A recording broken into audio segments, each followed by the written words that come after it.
আসসালামু আলাইকুম। আপনাদের সবাইকে আমার বাবলু সোনার ছাদ বাগানের পত্তলিকা ফুলের শুভেচ্ছা অভিনন্দন। এটা হচ্ছে আমার বাবলু সোনার ছাদ বাগানে এই যে ফেলে দেওয়া ছোট্ট রঙের কৌটায় আমার বাবলু সোনা কত সুন্দর করে একটা টাওয়ার তৈরি করেছে। আর কিছুই না, বাসার যে ফেলে দেওয়া জিনিসপত্র, সয়াবিন তেলের বোতল, পানির বোতল, এটার মাঝখানে আমার বাবলু সোনা রড দিয়ে কি সুন্দর করে একটা টাওয়ার বানিয়েছে।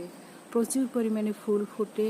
আর আমার বাবলু সোনা এই ফুলগুলো সংগ্রহ করেছেন লোকাল মার্কেট থেকে। আমার বাবলু সোনা গতদিনও সে গাছের বাজারে গিয়েছিল। গাছের বাজারে গিয়ে সে গাছ কিনে এনেছে, এনে আবার বিকেলবেলা লাগিয়েছে। এই হলো আমার বাবলুর কাজ। এখনও সে কাজ করতেছে। সেই সকালে আসছে, এখন অনেক 2-3 ঘন্টা হয়ে গেছে, এখনও যাচ্ছে না। সকালে নাস্তাও করতে পারতেছি না আমার বাবলু সোনার জন্য, সে গাছের পরিচর্যা করতেছে। আর এই যে দেখুন কত সুন্দর ফুলগুলো ফুটে আছে, দেখতে কতই না ভালো লাগে। আর এই টাইম ফুলগুলো হচ্ছে যতই রোদ হবে ততই সুন্দর ফুটে থাকবে, আবার দুপুরের পর একদম চুপসে যাবে, বোঝার কোনো উপায় থাকবে না যে এখানে ফুলের গাছ আছে, শুধু টাওয়ারটাই দাঁড়িয়ে থাকবে।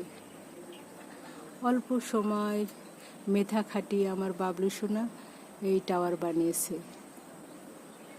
এই যে আমার বাবলু সোনা সে ছাদ বাগান করেছে, কোনো তার প্রশিক্ষণ নেই, নিজের মেধা খাটিয়ে সে কত সুন্দর করে ছাদ বাগান করেছেন।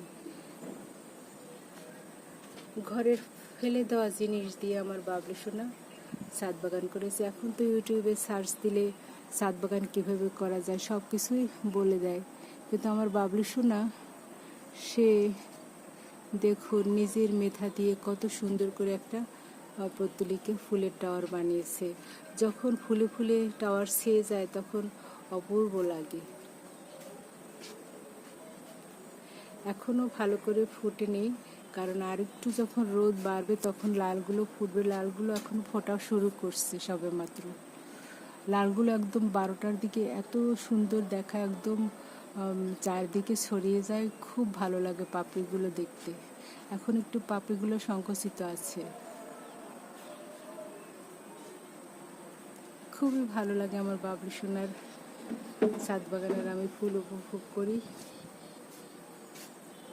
সবাই আমার বাবলু সোনার জন্য দোয়া করবেন। আল্লাহ হাফিজ।